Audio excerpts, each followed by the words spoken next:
When I first became aware that this event even happened, I was surprised because I'm a labor historian by training and I like to think I know a lot of stuff. And when I first came across this story, I said, that can't be. Right up the road from UMass Lowell, there was this very, very large industrial accident. I need to find out more about why, what happened, what transpired. And the more that I read and the more that I tried to figure out what exactly was going on, I placed this in the same strata, I guess you could say, something like the Triangle Shirtwaist Fire, which a lot of people know something about, but in point of fact, in terms of deaths and injuries and dislocation of families, it rivals the Triangle Fire. The difference, I think, between the Pemberton and the Triangle is, while there was a hue and cry when the Pemberton happened and there was an inquest and an investigation, there were not great steps taken in Massachusetts to try to figure out how to make this kind of work safer.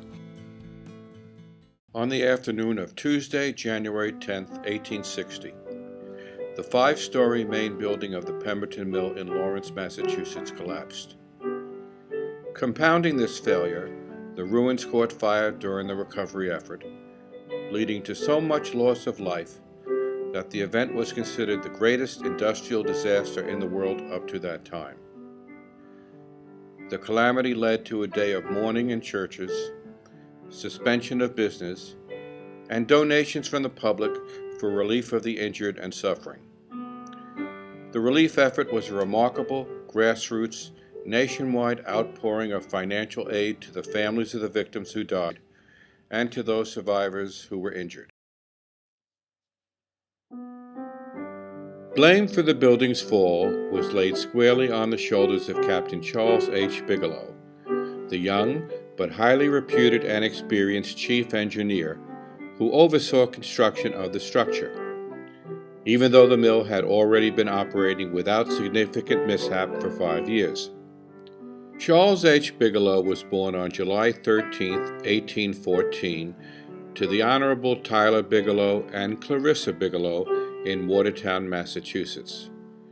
At age 17, he was admitted to West Point, and in 1835 graduated second in his class.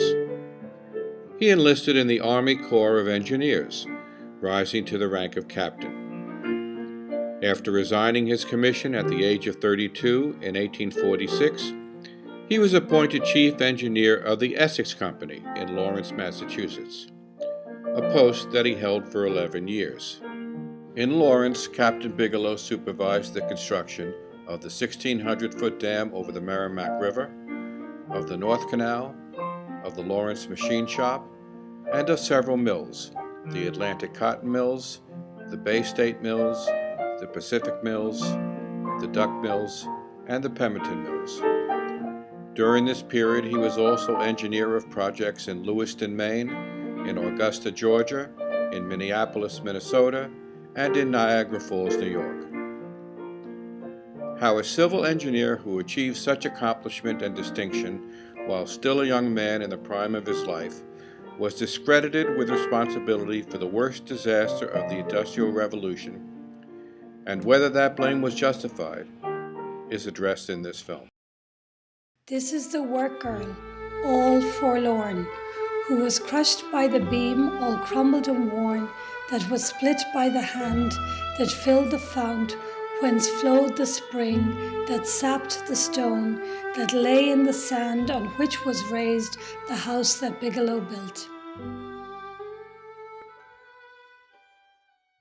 In the period from about 1840 to 1860, in the United States, in general and in the Merrimack Valley in particular, there's a massive explosion of industrial organization. We get incredibly large textile mills, boot factories, shoe factories, machine shops building machinery for all these industrial enterprises. The Merrimack River Valley and the Connecticut River Valley out in western Massachusetts up into Vermont are two of the premier manufacturing places. I liken them to the Silicon Valley and Route 128. These are the equivalent in the 19th century. Innovation, new forms of business organization, new forms of capital to drive these enterprises. The Pemberton Mill disaster took place at an interesting time in Lawrence history and in the history of the New England textile industry. By 1860, things were changing. And as a matter of fact, some historians and observers have seen the Pemberton Mill disaster as symbolizing some of that change. Now, the original workforce in the mills, starting in Lowell, was intended to be young Yankee farm girls recruited off northern New England farms, the so-called Yankee mill girls, who would be living and working in a rather supervised, paternalistic environment. The disaster victims include over 50% Irish immigrants, and that is seen as symbolizing the changeover from Yankee mill girls to an increasingly immigrant workforce. And along with that change comes the end of the era of mill owner paternalism. By the 1850s, when the Pemberton Mill was constructed, they probably had profits in mind more than the welfare of the workers. The disaster could be seen in that light as symbolizing the end of that era and the beginning of the era of a more businesslike or exploitive relationship between the mill owners and the workers, who were increasingly and pretty soon almost exclusively immigrants. The late 40s coincides with the Irish potato famine and an incredible infusion of Irish immigrants during those years into the early 1850s. Most of them chose not to move forward with farming in the New World, either because they lacked the resources to do it or because they had experienced agriculture under the thumb of British landowners and really wanted to turn their back on that occupation. And the majority of the workforce among the Irish were women. If you were to look at the organizational structure of the mills in Lawrence, what you would see is that native-born English and Scotch-American actually ran the operations. It was a period also of incredible boom and bust in the American economy, and particularly in the textile market. Incredible volatility both domestically and internationally in terms of supply and demand for goods, which meant that these Irish wage earners were really held hostage to the workings of the marketplace. When times were good, they worked. When they didn't work, they were poor, terribly poor. Very much, I think, workers feel trapped in a way, that there's not a lot of alternative for them. And plus, especially in a place like Lawrence, where it's essentially an island covered with mills. And every square inch of the city is either worker housing or mills. And so your possibilities for thinking what else might be available to you down the road are pretty restrained by what you see around you.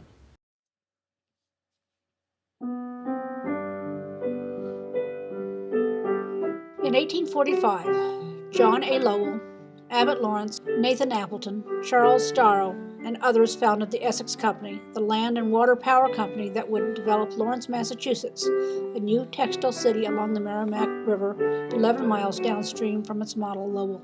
The Essex Company purchased a mill site and water rights along the North Canal of Lawrence. The Pemberton Mill was built in 1853, just to the east of the Bay State Mills. John Pickering Putnam, managing director and financial agent, was in control of the construction and subcontracted for masonry, carpentry, glass, shafting, gearing, and the iron columns. Captain Charles H. Bigelow developed the plans for the mill and was responsible for its construction, assisted by Mr. Benjamin Coolidge. The main Pemberton Mill building was an immense brick structure, 5 stories high above a cellar, 284 feet long, and 84 feet wide. It had solid 6-inch oak floors, wide windows to allow sufficient ambient illumination to the large interior, and a brick exterior. The Pemberton Mill began operations in 1853. However, the mill initially operated at a loss and ceased operations during the recession of 1857 and 58 that affected all of the mills. In 1859, David Nevins and George Howe of Boston purchased the mill for $325,000 and changed the name to the Pemberton Manufacturing Company. Mill owners throughout the Northeast are struggling to try to figure out what's going to happen to their cotton supply. Are they going to get cotton? Are they going to be able to run their mills? In Lowell, a lot of the mill owners decide to hoard and then sell off all their crop and close their mills. So it's a period of some turmoil for the cotton textile industry in the Merrimack River Valley in general and in Lawrence in particular. The mills that are running hard. They're trying to get as much out the door as they possibly can. Mills like the Pemberton are running straight out. They're pounding the machines as much as they can, as often as they can, with as many workers as they can, and they're squeezing as many machines as they can onto the factory floor. Very early start to the day, 5:30, the bells are calling people to work. Work most of the morning, take a break for lunch, usually walk home, or if there's still a boarding houses, you're going to your boarding house, eating lunch, returning again with the bells ringing, usually early afternoon, maybe 12:30, 1 o'clock, depending. All the mills are somewhat different. And you're going to work until it's dark. Usually an article, so-and-so's hair got caught in a belt and they were thrown up to the ceiling and back down again, died of a broken neck. People getting their hands caught in machines, people getting their dresses caught. Very sort of dangerous working conditions, lots of machinery with no safety features. There's no occupational safety and health administration or anything remotely similar to that. Cotton fibers in the air, lots of cotton dust.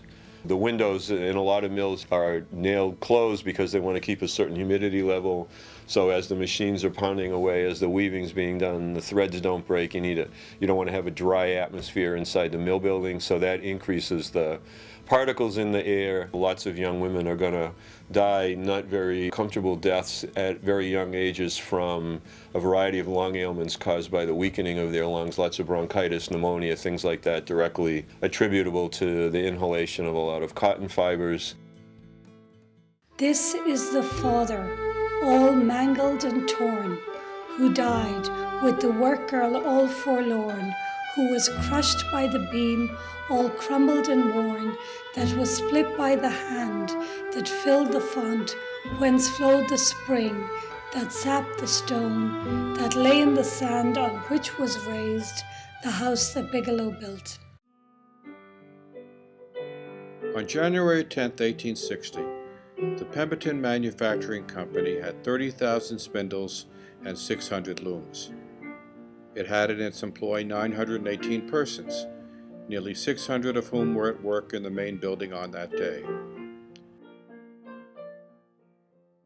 At 4:46 p.m., the main Pemberton mill building collapsed, burying its workers under a mass of brick, mortar, timber, and heavy machinery.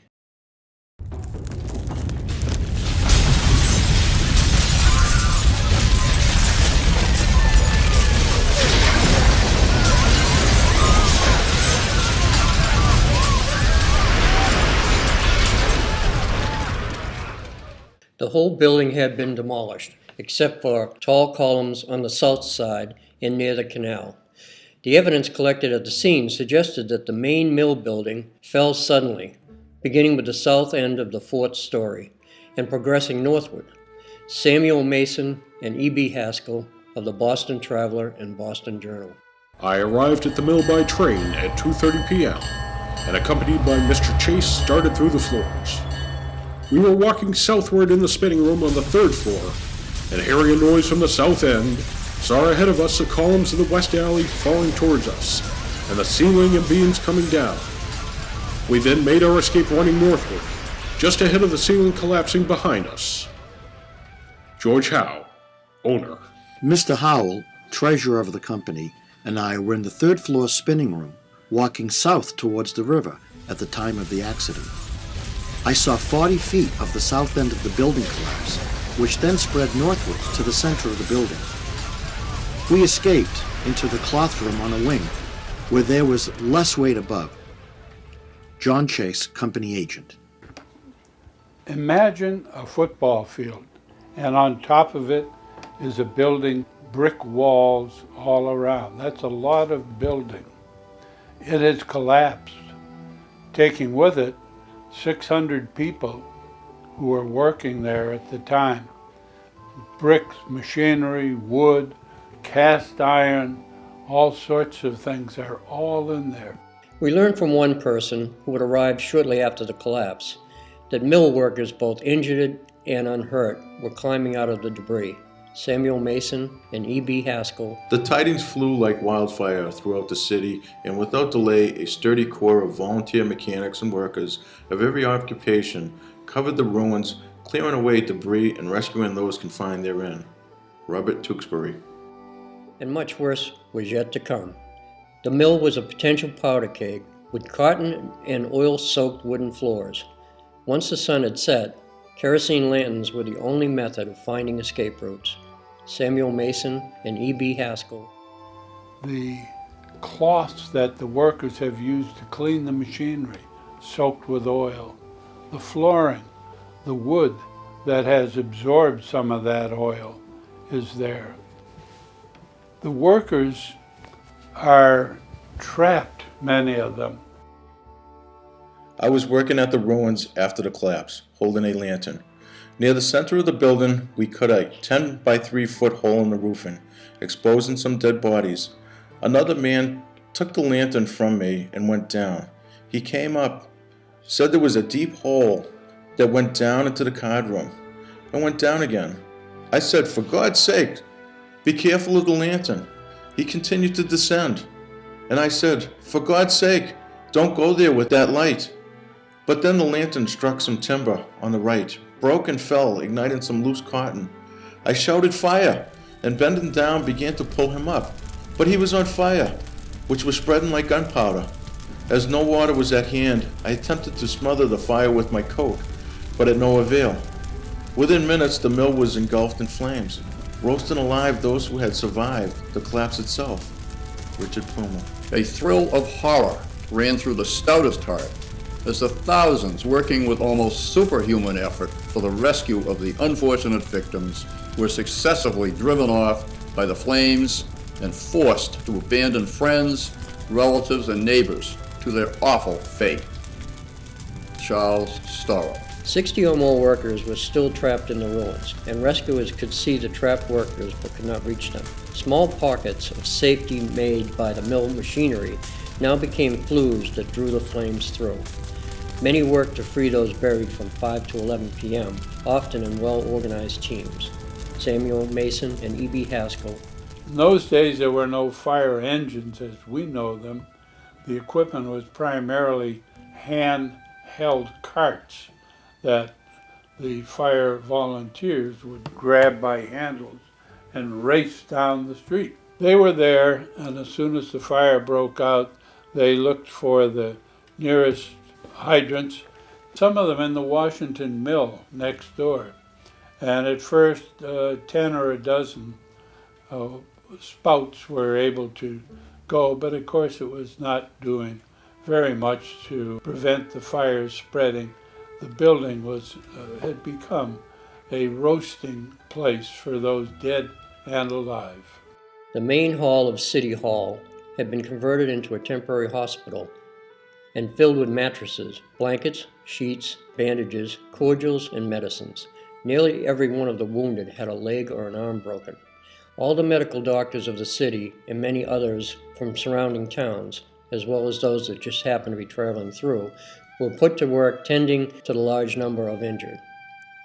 Local women came forward to nurse the sick and dying. A large room in the corner of the hall, designated the dead room, served as a depository for the unidentified dead and was soon covered with mangled corpses. Few persons except the physicians and nurses were admitted to the hall, but a dense throng filled the street, the steps, the lower floor, and the stairway. A body of police guarded the door to prevent the crowd from entering the hall. Samuel Mason and E.B. Haskell.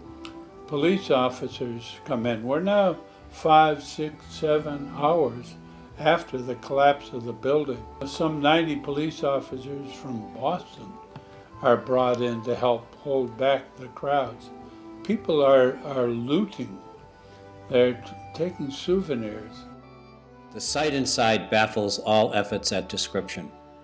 The imagination is better fitted than the pen to picture the mental and physical suffering, the moaning and cries of wounded and dying, and the anguish of relations at the suffering or death of those they loved.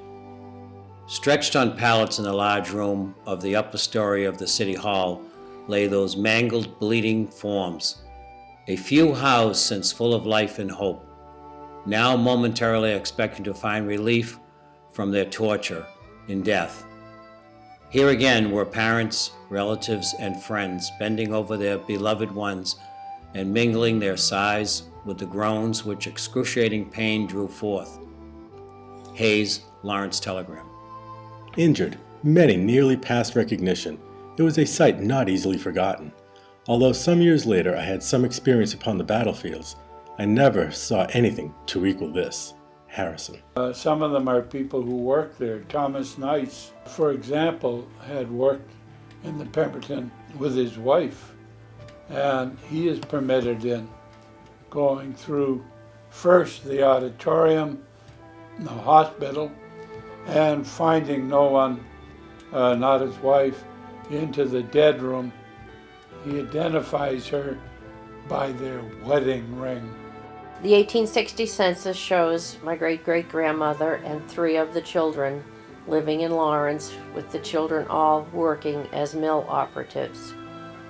When the Pemberton mill collapsed on January 10th of 1860, 2 of these children, my great-grandfather's sisters, were working in that mill.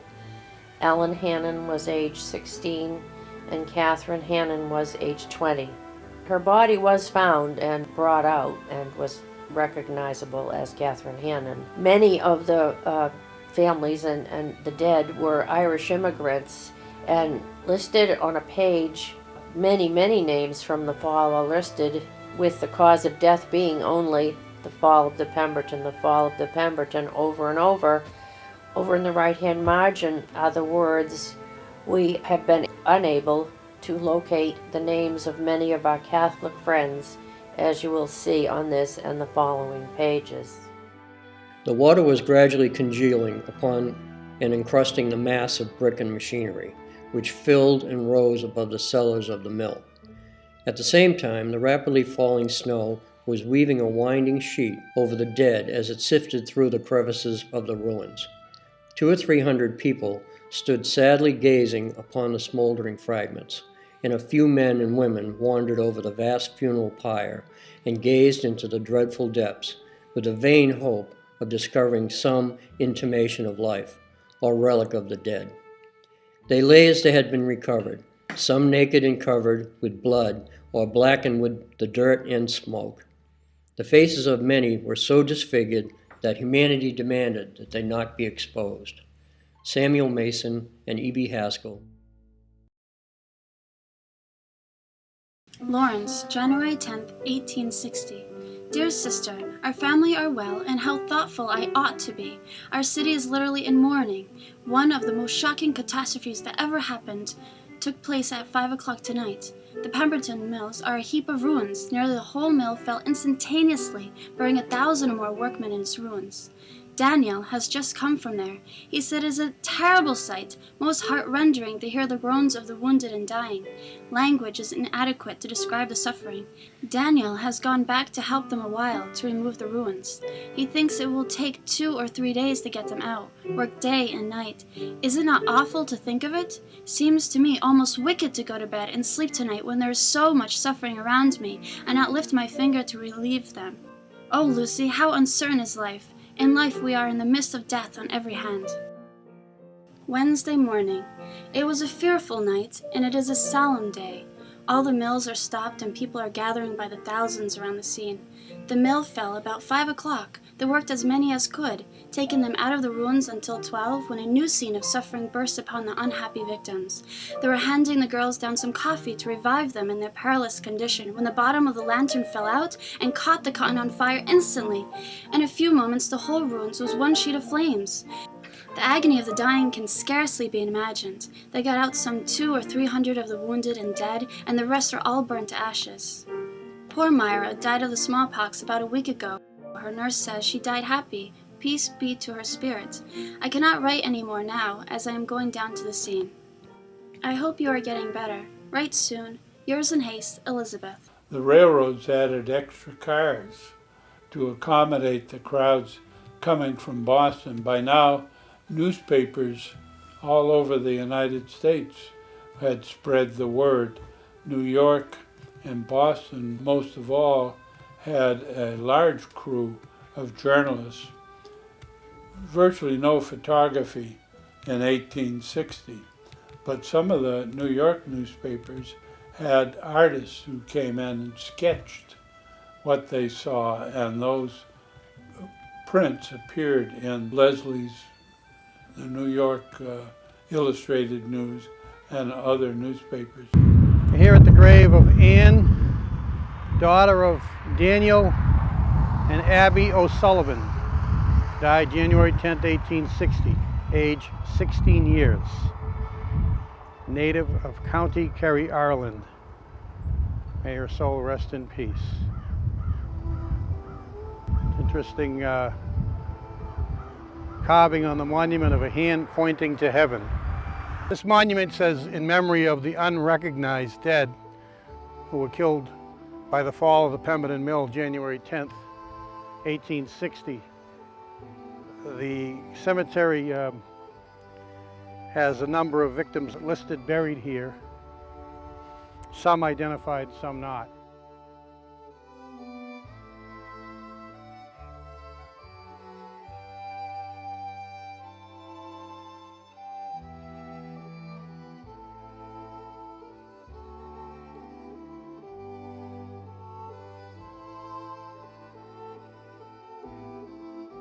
Of them, 302 were injured and 98 killed. That's 400 casualties out of 1,000. There are actually about 900 active workers on January 10, 1860. It's a rather high percentage. Actually, 400 of the 600 who were in the building at the time were injured or killed.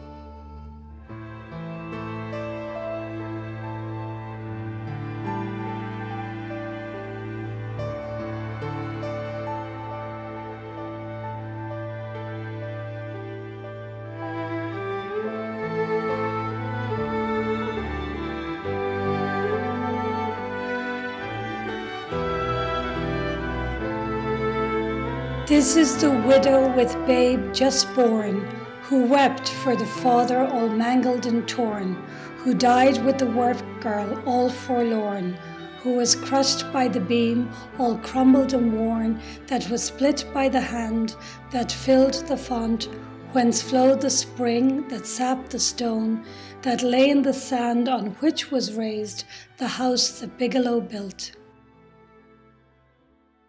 The final payroll, retrieved from the ruins, was used to disperse the wages of both the dead and the living.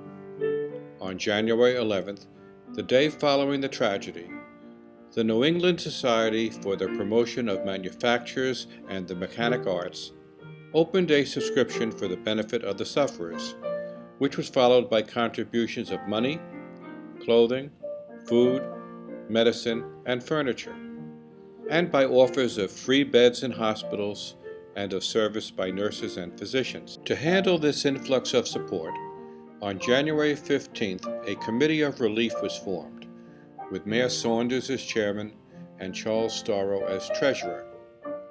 The committee also included Henry Oliver and John Rollins, among others. This committee charged itself with receiving donations and distributing relief through paid inspectors who visited every sufferer.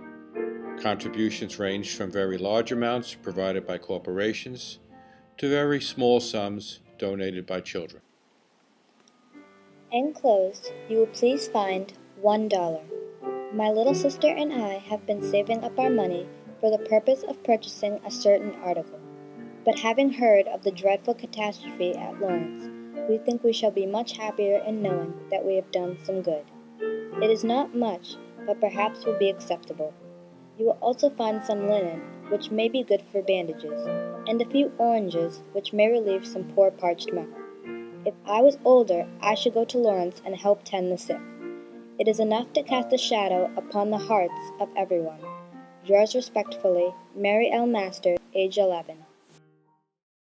But the thing that's very 19th century about the relief canvas is that the relief canvassers view their sufferers, the victims, through a lens of ethnocentrism, particularly the native-born canvassers. And they contrast the Irish sufferers, not consciously, but it shows up in the reports, with very approving reports of native-born workers and their children, particularly in cases where the native-born worker has died.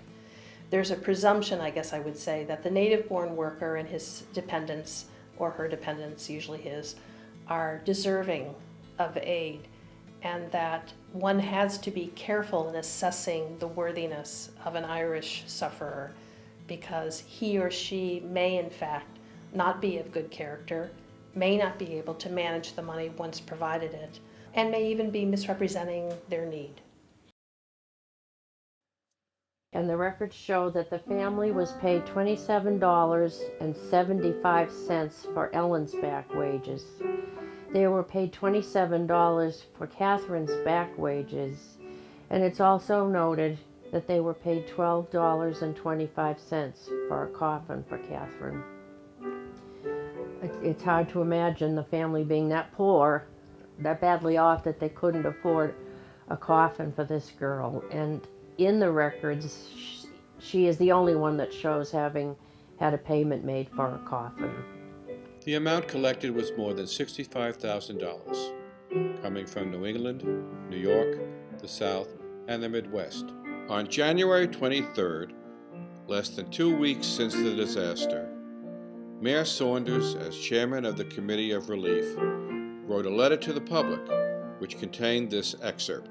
So generous have been the contributions in money and clothing from every quarter, that we are most happy in believing that what has already been sent will be sufficient for the wants of those really needy, and those to be provided for in continuance. Mayor Saunders. Coming back to the workers themselves, we know from secondhand reports that many of them scrambled to try to keep body and soul together after the disaster.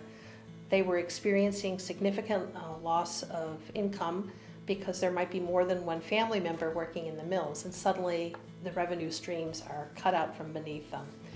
Many of them were permanently disabled, which meant that they would never be able to return to mill labor, and for all intents and purposes had no means of self-support.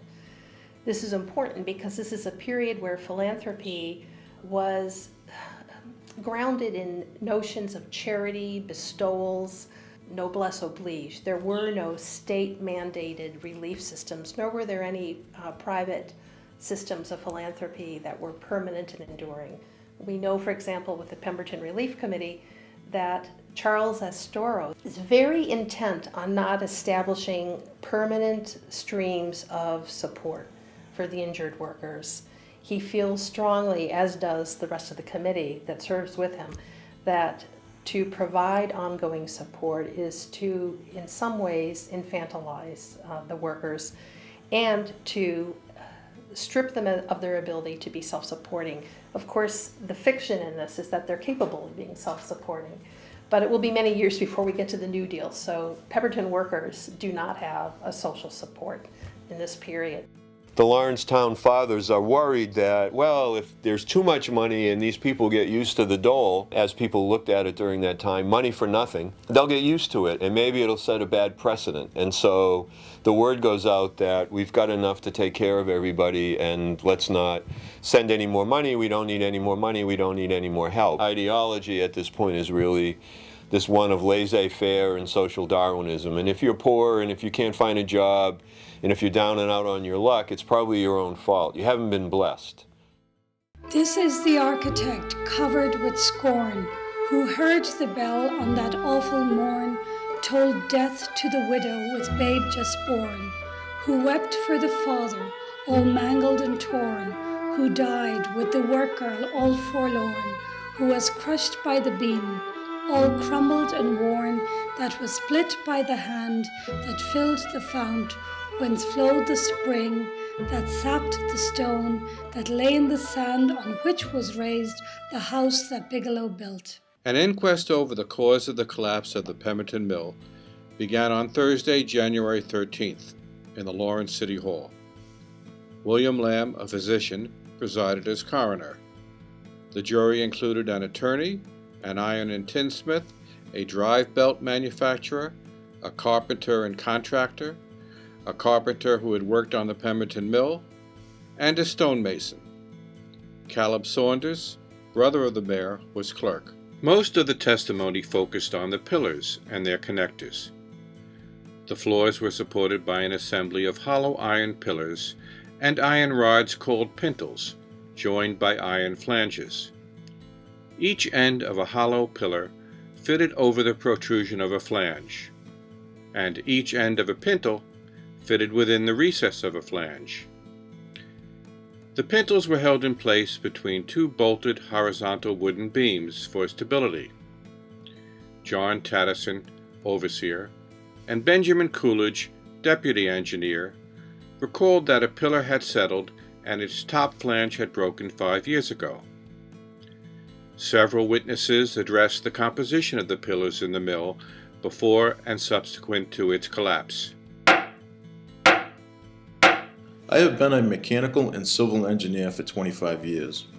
I have visited the ruins and seen 3 pillars which, if properly tested, should have been rejected. The pillars also had too small a base and could easily have been thrown out of alignment. Given how the beams were interlocked with pintles and the floor stiff, if one column had fallen, they all would have gone. John Hoadley, mechanical engineer. I have been a contractor for 15 years. I have examined the ruins and found 10 to 12 defective columns. I found one pillar broken in the middle that was less than 1/8 of an inch thick on one side and more than 1 1/4 inches thick on the other side. H.D. Clement. Defective pillars should have been tested at the foundry. The pillars were dangerous and were responsible for the falling of the mill. I imagine that a pillar broke near the south end, leaving a 50-foot by 20-foot space unsupported. The weight of the floors would break additional pillars, bringing down the walls at the center. Benjamin Coolidge, deputy engineer. In the back of the jury's mind, of course, was why the building had operated for 5 years and only now fell. Several witnesses addressed what transpired just before the collapse. We had been moving fly frames on the 4th floor. I felt the frame settling and, looking southward, saw the entire south settling, all within 5 minutes of moving the machinery. I think there would be much more weight in the south than the other parts of the mill. The fly frames have replaced cards and were much heavier. Edward Whitney. I was on the 4th floor and saw the southeast corner settling. I saw the cards go down and the floor above follow. On that day, we had moved one machine by pulling on a sling around a pillar as suggested by Mr. Wynne. Henry Studley. Captain Charles Bigelow, chief engineer, offered the following testimony. I have been a civil engineer by profession since 1846. I placed Mr. Benjamin Coolidge in immediate charge of the work at the Pemberton Mills. He resided there and spent his days, and if necessary, his nights there. He superintended the work with untiring vigor and fidelity. His intelligence as an engineer and as a man, and as a gentleman and a Christian, are well known. He was to be my eyes and my hands. Mr. Putnam suggested using a pintle to connect the pillars. Although I favored a clasp, I decided that a pintle would be adequate to support the weight. I believe that Mr. Putnam acted in good faith in recommending pintles, and I am responsible for adopting his suggestion. However, I do not believe that the system of pintles caused the disaster. If the columns had been well cast, the jolt of a breaking pintle should have had no effect. He said that Mr. Fuller was an honest man and would make honest pillars. I never knew of any tests for casting, except just inspecting their exterior. We gave the pillars an ordinary inspection and received them in good faith. For the pillars, we went to a man who does such work. If we want a machine and go to a man whose business it is to make such machines, we expect it will be a proper one when we get it. If I had it to do over again, I would not have used cast iron pillars. The poor casting caused the accident. Given the uneven thicknesses of the columns, I only wonder how the building stood as long as it did. Charles H. Bigelow, Chief Engineer. On the evening of February 2nd, 1860, the coroner's jury delivered its verdict, from which the following excerpts are provided. The jury find that the cast iron pillars erected in this mill were outrageously defective, that at the time of their delivery, and previous to the erection, no test of the same was ordered by the engineer superintending the construction, nor was any applied. An inspection was made by order of the superintending engineer for the purpose of discovering any defects externally appearing. From the fact that so many pillars so very defective were actually erected in the mill, the jury are satisfied that the inspection so made was very slight, or, if thorough, entirely useless and unsatisfactory. The jury find that the cast iron pintles were entirely insufficient for the purposes assigned them. Considering that it is highly improbable that the weight on the upper floors ever was or would be exactly distributed, that increased weight was from time to time naturally exerted upon different pillars from the moving of machinery, the margin for security allowed was inexcusably insufficient, and the jury have no hesitation in saying that if the pillars had in every respect been properly cast, the pintles were insufficient, and the structure was consequently unsafe. The jury find that where the loss of life must necessarily be so great, should the iron supports give out during working hours, no custom, however long established, or however generally sustained by eminent engineers and architects, can excuse a want of extraordinary care in thoroughly testing the sufficiency of those supports, upon the strength and stability of which so much depends. The jury determined and say that Charles H. Bigelow, being the architect as well as superintendent of this structure, rendered him responsible for the direful catastrophe. Captain Bigelow admitted he was not actually supervising the construction at the time.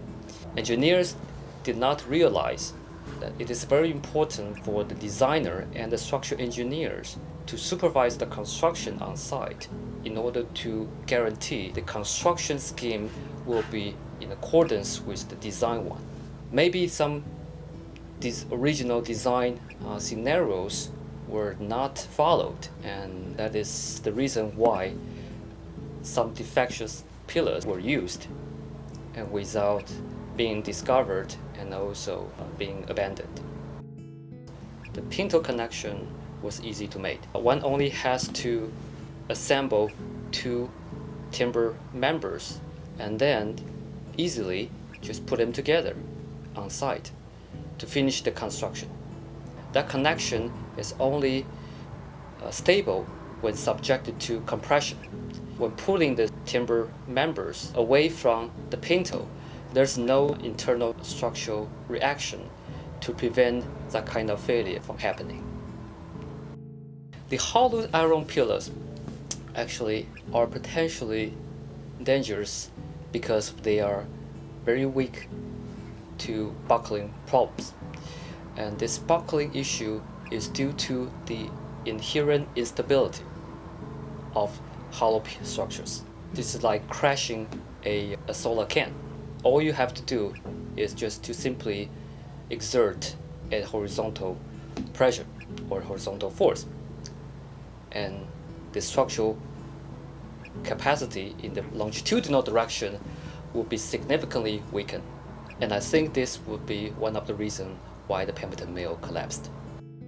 There was some movings of the carting machine on the fourth floor one day before the collapse. This would create the excessive loading. It's actually much larger than the design capacity of the system, and this failure will propagate from one location to others. So this is what we call progressive failure. This excessive loading is the last straw. It was Captain Bigelow's decision to use iron shoring to support the vertical weight of the mill. This image shows the three structural elements to scale as they were used in the Pemberton mill. The iron pillar, which extended from the floor to support the ceiling, rested on an iron flange on the floor. Below the floor, a pintle, which passed through the center of two parallel horizontal beams that were bolted together, stabilized the flange above. This animation, also to scale, shows a close-up view of the pintle-flange-pillar connection. From below, the pintle projected into the recess of the flange, while the cap of the flange fit within the cavity of the hollow pillar above. This cross-sectional image shows the actual dimensions of this three-element joint, that the insertion of the pintle into the flange and of the flange into the pillar were each only about 1/2 inch. While these structural elements may have easily borne the weight of floors and heavy machinery compressing them from above, their stability to lateral forces appears questionable, especially considering that some of the hollow pillars were found to have been improperly cast. Yet the Pemberton mill stood for 5 years before its collapse. Only the testimony at the coroner's inquest brought to light that on the days leading up to the tragedy, and on the day of the tragedy itself, workmen replaced 1-ton carding machines with 2-ton fly frames at the south end of the 4th floor. To facilitate the movement of the heavy machinery, the workers sometimes pulled on slings around pillars, in one case until a pillar had reportedly sprung off of its foundation. This may have been the lateral force that weakened the iron supports and caused the collapse that began at the south end of the 4th floor. On February 8, 1860, 3 weeks after the disaster, and 1 week after the coroner's inquest concluded, Captain Charles Bigelow wrote a letter to the editor that was published in several area papers. It was a long letter, and the following are excerpts. The verdict of the coroner's jury on the fall of the Pemberton mill having now been published, throwing extreme censure on me, I wish to call attention to the evidence before them. It is abundantly proved that the bad casting of the iron columns was the main cause of the disaster. I cannot now attribute to myself any blame for not causing a more rigid inspection of these castings. I applied, as the testimony shows, all that anybody had ever applied before, and all that anybody would have applied in my place. If there are any thinking men, however, sensitive enough to imagine the suffering caused me in having my name connected with this most sad and disastrous calamity, they can also sympathize in the additional regret I feel that a structure which was regarded as a model of excellence should have been overwhelmed in such a total defeat through the most unlooked-for carelessness or dishonesty of a subordinate agent.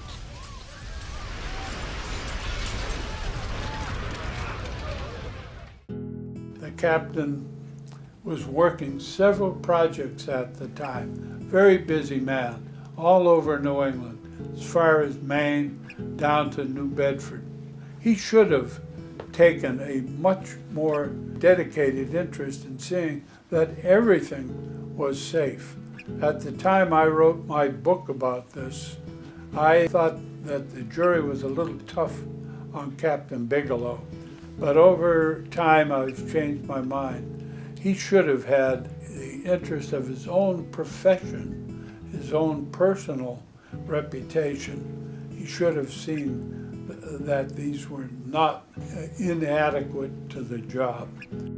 Captain Charles H. Bigelow continued his career as an engineer in New Bedford, Massachusetts, where, in the service of the United States, he was in charge of the fort at Clark's Point and constructed temporary defenses for the protection of the harbor.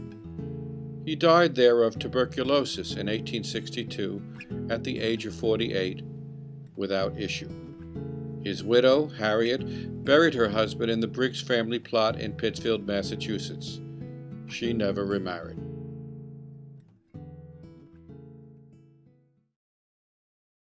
Literally one day after the disaster, Boston Representative John C. Tucker moves that there be legislation, or that I think it's the Committee on the Judiciary, consider the expediency of passing legislation that would mandate inspection of workplaces and, in some cases, public buildings.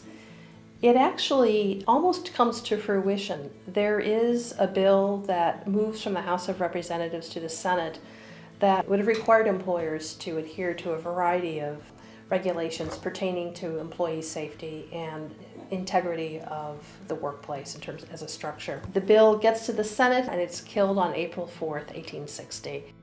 It's not until 1972, if you think about it, 112 years after this happens, that there's a Federal Occupational Safety and Health Administration set up. That says something pretty remarkable, that we have the disaster that this is, we have the incredible death and injury that it produces. We have succeeding coal mine accidents, railroad accidents, Triangle Fire, other things, and it's not until 1972 that the federal government feels like, oh yeah, I guess maybe we ought to have federal health and safety legislation, we ought to have federal laws to protect people who do the hard labor for the country. So I find that very deeply, deeply disturbing.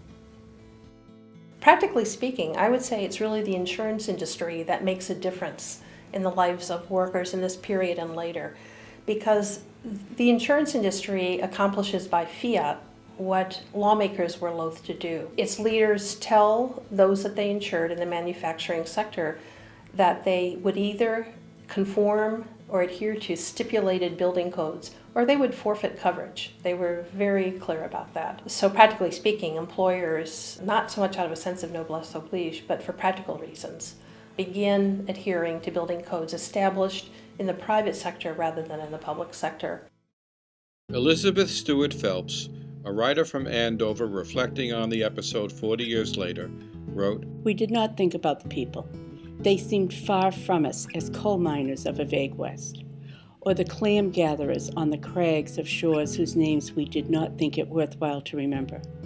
One January evening, we were forced to think about the mills with the intending horror that no one living in that time when the tragedy happened will forget." Elizabeth Stewart Phelps. Although the Pemberton Manufacturing Company received $93,000 from insurance companies, George Howe liquidated its assets and sold ownership to its successor, the Pemberton Company, which rebuilt the lost buildings by the winter of 1860 and operated the property for the next 78 years.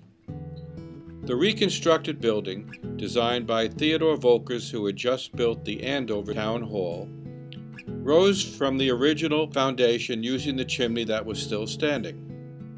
Otherwise, Volkers strove to improve the mill's safety by using pillars that were now made of wood.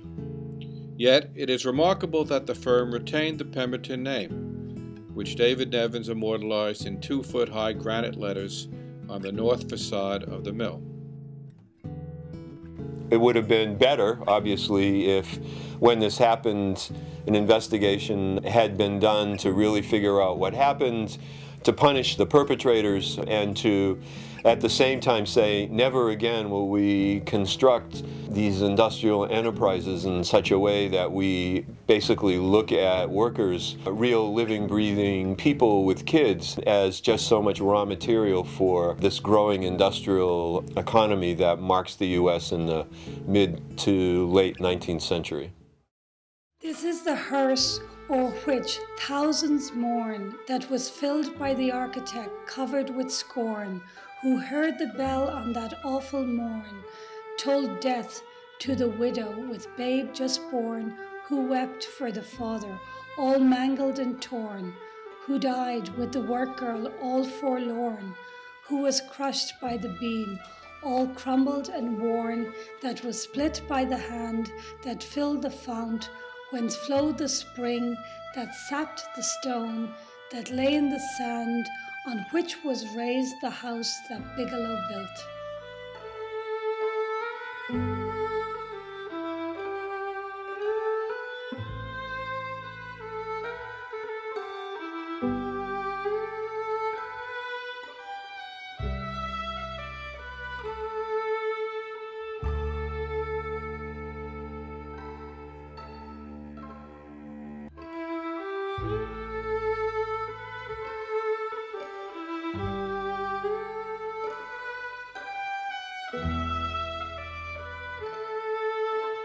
Thank you.